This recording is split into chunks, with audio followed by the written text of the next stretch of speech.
Hi, everybody. Welcome to another episode of Cosmic Heartist. Today's episode, I feel like it's actually going to be the Navs and Karina show. Um, I've wanted to do an episode with you again for a while because the last time I had you on was when this was an Instagram live show.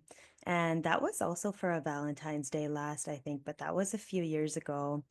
And Today, we're just going to do a little preview episode because I actually want to start by you sharing who you are, what you do, and where you're headed tomorrow. Because I think that's so exciting and I want to celebrate you for that. And that will explain to people why this is a preview episode. But yeah, share with us who you are and what are your favorite things in the world and what are you about to do? Hi, everyone. Thanks for having me. It's always good to be in your virtual presence, also your physical presence, of course. No, but I'm Karina's husband. My name is Naveen. I'm also her glorified personal executive assistant, depending on the situation and need, for which, of course, I'm very glad. No complaints there. Well, most of the time. No, but thank you for having me, love. It's great to be here. It's great that your listeners, your viewers of this podcast that you've worked so hard on the last few years, and I'm sure you have a community that follows your episodes. It's great to be able to connect with them, even if they're not here. But hopefully, when they listen to this, they will find it entertaining and they will find it something that might give them a few giggles, knowing you and I probably going to be the case. To give people an idea of who I am someone who does quite a few things, but prominently, I think right now, at least in my own public space and my own social communities, I am a senior editor for a sports website here in the Philippines, a digital sports magazine called All Star Magazine. I've been working in the sports media industry since 2013. I was with Rappler, for those from the Philippines know that, from 2014 until 2024. And then last year, I made a jump to join a new media outlet. And we're building something from the ground, and it's been both exciting and challenging, but we wouldn't want to skip any steps along the way. I also host my own podcast, the Navs Effect Podcast, which you can find on Spotify, on YouTube, and other social platforms. I tackle mostly sports, but I also do your occasional pop culture and gaming and film and TV, and it's always a whole lot of fun. So, yes, that's something I hope you guys can check out in your spare time. I also work in my family business. We're into printing here in the Philippines. And I have a few projects that I do here and there. Nothing too major, but for most of the things I do, it's those three items. And of course, I am also a husband to an absolutely awesome wife, which is the best feeling in the world. You still didn't tell us where are you going tomorrow? Oh yeah, sorry about that. So we're recording this February 12th, 7:37 p.m. right now. In more or less about 14 hours, I will be on a flight. So good energy always accepted. I will be on a flight going to Japan as a stopover and then heading to San Francisco, where for the first time in my career, I will get the chance to cover NBA All-Star Weekend. So for your listeners who know what the NBA is about, I'm sure they're certain, or I'm certain that they know that NBA All-Star Weekend is really like one of the ultimate coverages in the NBA world. Definitely going to be the most challenging media coverage I have done. I think by the end of it, knock on wood, I don't want to jinx it, but by the end of it, it'll probably be my second favorite career highlight. So yeah, I'm stoked. I'm a little scared because it's multiple days and it's events like morning till night. And I also heard that apparently in the middle of everything, San Francisco is going to be celebrating their Chinese New Year festivities. So that's going to be a challenge to, overcome with the traffic and the logistics. But I'm seeing all of it as a great growth experience. It's something I've asked for, something I've desired for a long time. I would get obviously not envious, but when I'd see people post about covering All Star Weekend, over the years, I would always ask myself, I wonder what would be the year that I would get to go there. And for this year, 2025, for a while, it didn't seem like it was going to happen. But, with a little bit of dedication and, believe in second chances, thankfully, I've been granted media accreditation and I'm very excited and I can't wait to get to work. I'm so excited for you. I've seen how hard you've worked, and I just see you put in the work every single day. And I'm just so excited that you get this opportunity and that you get to be in San Francisco. I know I have a love-hate relationship with the city. I lived there for a while, so it's really where I found myself, where I discovered who I am. And then it's also the same state, not the same city, but the same state that my dad transitioned in May. And so I've told you I don't want to go for a long time. And it's so interesting because um, I feel like in our relationship, we're really each other's biggest cheerleaders, or at least we've always aspired to be that.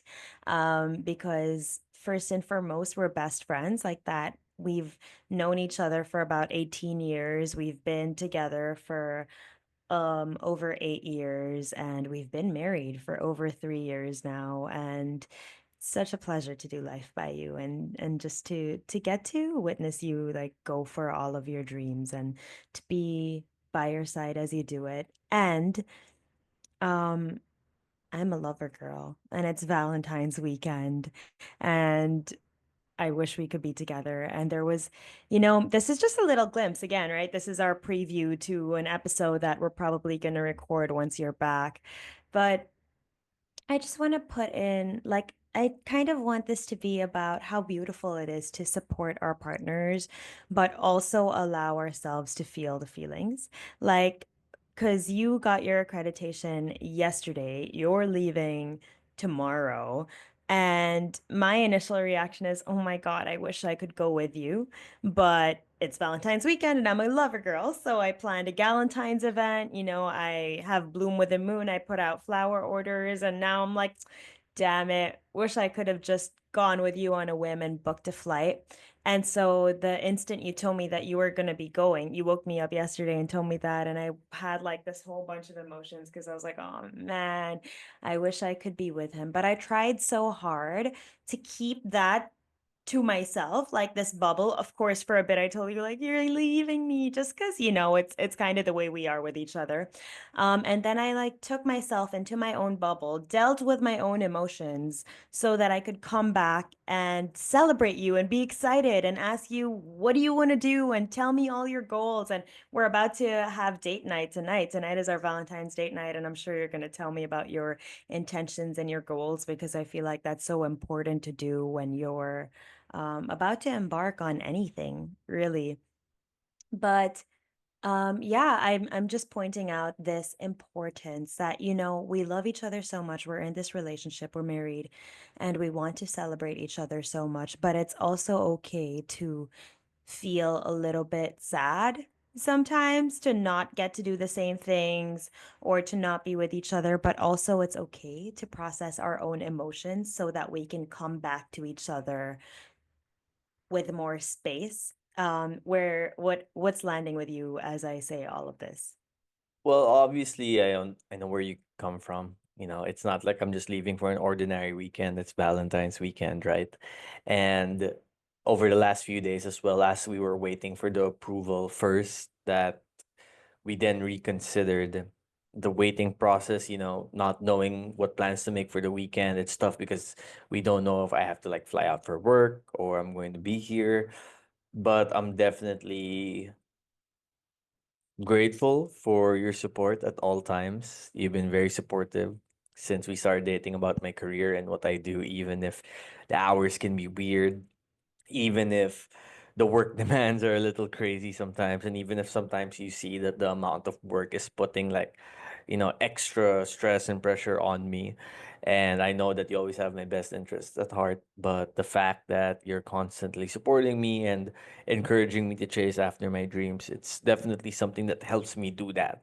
right? Like I wouldn't be able to do all of that if I knew you didn't feel the way that you do or you don't encourage me the way you do. So thank you for doing that first. And number two, I'll definitely make it up to you tonight with our dinner, even if I am exhausted and I still have to pack.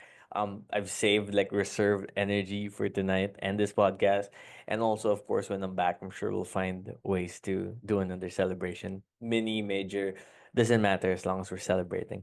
Let's talk a bit about the importance of showing up for each other and celebrating each other, even though we have different interests. And even though, like you said, you have a busy schedule. I have a freer schedule, but it's starting to get a little more busy, which I freaking love because it's getting busy with things that I love.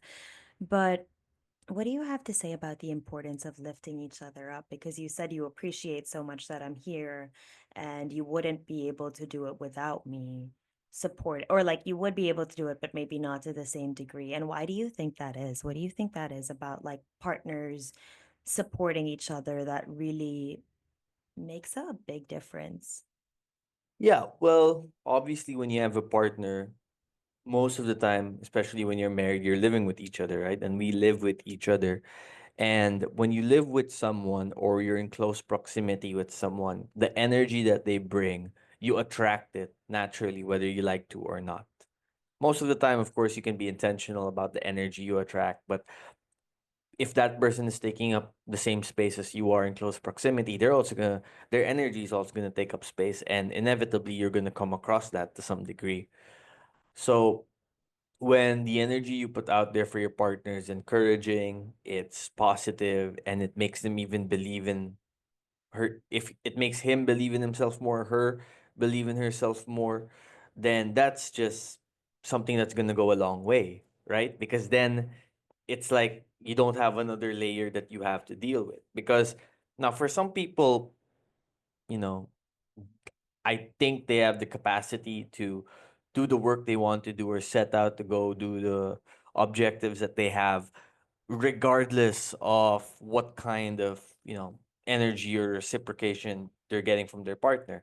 But then there are those, of course, who, we have to realize that even if they might still be dedicated towards their goal, it doesn't mean that it's as exciting or as fun or as entertaining anymore if they don't feel that support from their partner.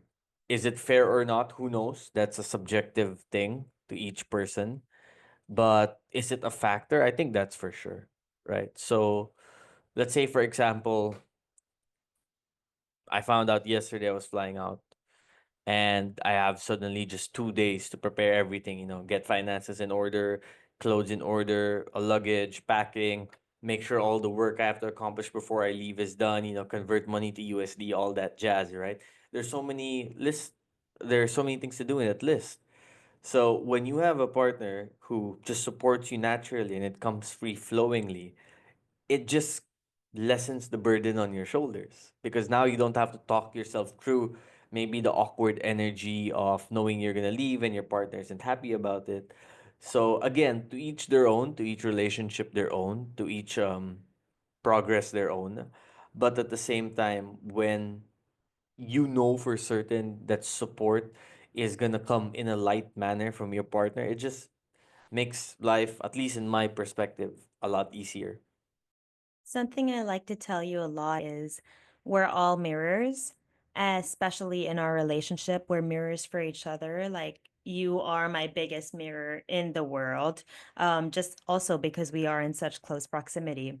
So, being mirrors, I feel like you know what they say about kids, which is like if you tell them to do something, they won't really do it. But if you do it, um, and show them by action, if you lead by action, then they'll do it.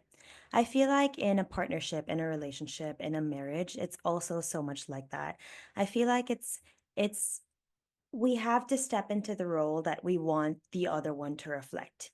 If we're in a role where, for example, if I was unhappy that you were leaving and I was just like boo-hooing this whole time for the next couple days because you're not going to be here with me, um, then I can expect that when I tell you that I'm also going on a trip, you're going to be doing the same thing. But if I'm owning up to my power, being like, okay, this is good for him, this is good for me. Yeah, I'm still gonna be here where we live, but I'm gonna still get to work on myself, work on my goals, work on my business. You're gonna go work on your goals, work on your creativity. We're both gonna come back together stronger. I think that's so beautiful as compared to yeah, as compared to if I was like, ugh, then also when I leave, you'd be like, ugh. So I feel like it's really in a relationship, it's so important to not tell the other person what we want from them, but instead to just do it and then mirrors. It ends up just like following suit. You know what I mean? Do you have anything to say about that? No, definitely. What you give is what you get. It's something that goes beyond just partnerships and relationships. It goes to your friendships, it goes to your work environment, it even goes to yourself, right? I mean, what you give out there to the world in terms of treating yourself is how the kind of results you get back for you. So, if you're not giving energy of being healthy or, you know, eating right, exercising daily, getting enough sunlight, then eventually what you get in return might be problems down the line. And if that's the case, if that's true for yourself, then that's especially the case for the people in your life. There's a saying that you're the closest people you're with, whether they're acquaintances or workmates or friends or family or a spouse or a special someone, the people you're in close proximity with often naturally impact your mindset and impact who you are, because their words are the words you hear every day, their actions are the actions you see every day, their conversation patterns are the conversations you're having every day, right? So if you're going out there and you're giving good vibes, encouraging energy to people, then more often than not, that's what you get in return too. Now, it's still important to know the difference of a balanced back and forth, a balanced give and take compared to you doing all the giving and not getting anything in return, or even vice versa. Another saying that you and I both know is you give someone an inch, they take a mile. And that's true. Sometimes it does happen. You give someone an inch, they see that they can maybe take advantage of you, then they will take advantage of you. But if there is respect between both sides, like there would be in a marriage such as ours, if I see you're being supportive of me, then naturally I will be supportive of you too. If you see that I'm making an effort in our relationship having its lighthearted moments, then you're gonna try to do the same thing too. Like for example, if you see that while one night you might be tired, you see I'm gonna go take out the trash, then you'll probably reciprocate that. Maybe not right away, but let's say a few nights later, you see I'm tired, you're like, okay, you rest, I can do the dishes. So it's a lot of, it's if you want a relationship that's one sided, particularly in a marriage, you might get it, sure, but is it something that will be healthy long term? Who knows? But I think it's good to have a balance. You remind me more of my dad as the days go by because I'm remembering how in our wedding SDE, when they asked him, like, what do you have to say about the couple?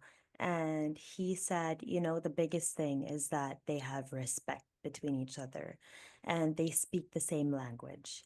And I think that is so important when you get married to someone, when you're in a relationship with someone, when you're even friends with someone. I think it's so important to make sure that you speak the same language, and by that I don't mean literally the same language, but I mean you speak the same energetic language. You understand where the boundaries are, you understand what respect looks like, you understand um that sometimes it means giving a little bit more or even a lot more, but you also know that that more is going to be kind of reciprocated, like you said, because again, there is respect. And I'm so glad that that's something you and I both have established very early on, that one of our values with each other is, to respect each other. And, to each person, respect is different. And for each couple, it will be different. And for each friendship, it will be different. And I think it's always important to define, what does respect look like? Um, to you. And so we're going to be rounding up here in about 5 minutes. Um, your turn to bring up a question or a topic that we can talk about for a little bit. A good topic to talk about is to not compare yourself to your partner as well. So, That's juicy. comparisons come naturally in life, right? When if you grow up with siblings, sometimes you'll compare yourself to your siblings. Maybe sometimes it's because your parents will compare you to your siblings or your cousins, or obviously naturally when you're in school and you have 30, 40 classmates with you and you guys are graded on exams and tests and oral recitations and everything in between, then naturally comparisons will come up because your grades are different. So, it will be there. It'll be like, oh, person got a 90, I only got an 81. What's that person doing right that I'm not doing right? Oh, maybe I should do this, maybe I should do that. So if you're living with someone, a partner or a spouse or a roommate even, it's very important that for the living conditions to be good, that there won't be comparisons. Or like I said, if comparisons naturally come up, then you have to find a way to respond in a mature way to those comparisons, right? And comparisons can come in different things. Like for example, maybe your spouse or your partner is doing better than you at work, right? Sometimes you might think, "Ooh, this person's working super duper hard and they're getting all of this done. I should probably do the same." Because you're seeing that every day. Comparisons can come to a social standard. Someone in a couple, for example, might be outgoing, have a bunch of friends, have plans every weekend, and the other person might be more of a homebody and prefer to do that. But because they see that their partner has a bunch of social plans, they're like, oh, maybe I should take plans too, so I look like I have friends also, and that doesn't look like I'm just relying on this relationship 100%. So yes, as much as it's important to have connection and partnership between two people, particularly in a marriage, it's also always important to remember that you're individual people too. And what might work, there is what works for your partner, and there's what works for you, and then there's what works for the both of you. So there are some items you will have to come occasionally to compromising. For example, if you're gonna decide, okay, where do we live? Or it could be something simple like where do we eat dinner tonight? Or who's gonna take the only car that doesn't have a color coding scheme? I'll let you explain that to the non-Filipino viewers you have.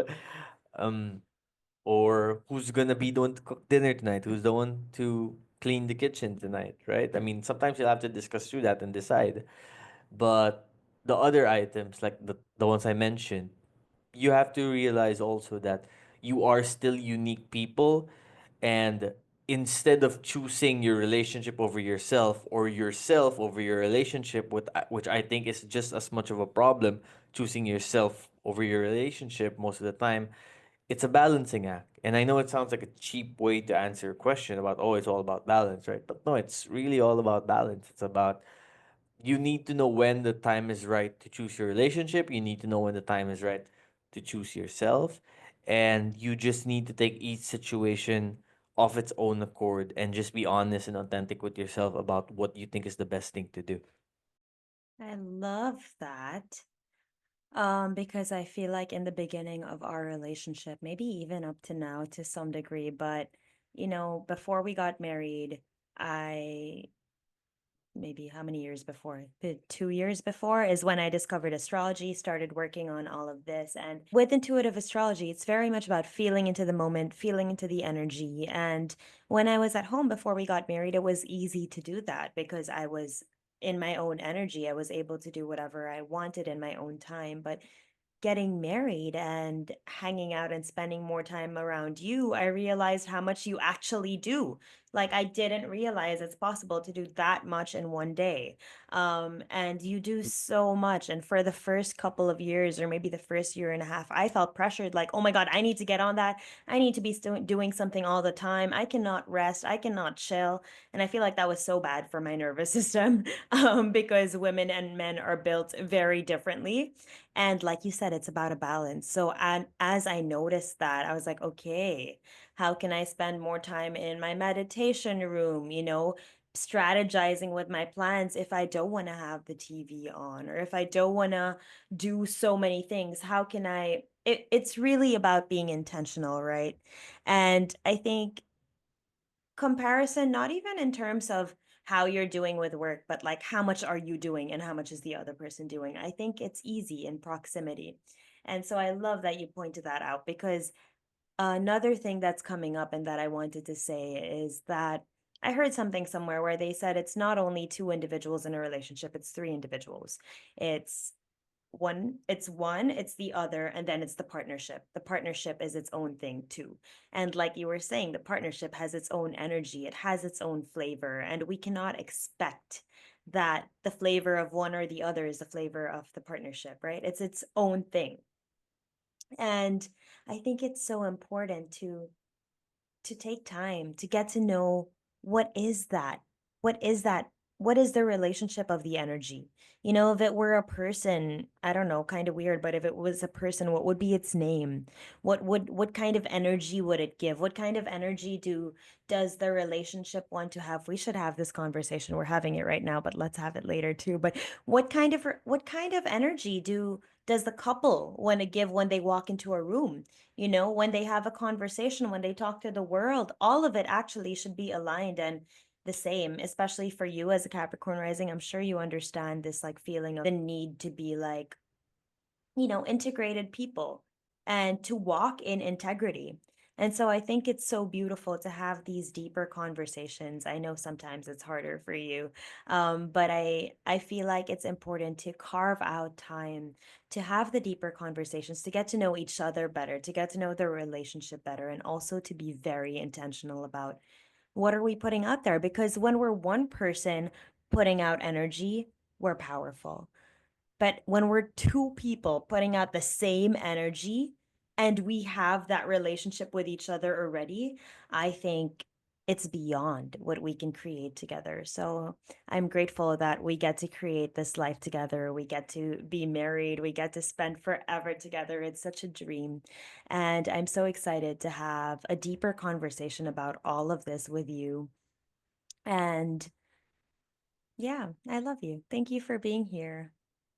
My pleasure. I love you too. Thanks for having me. I'm sure I'll be back and I'll be seeing you shortly from now for some yummy Mexican food.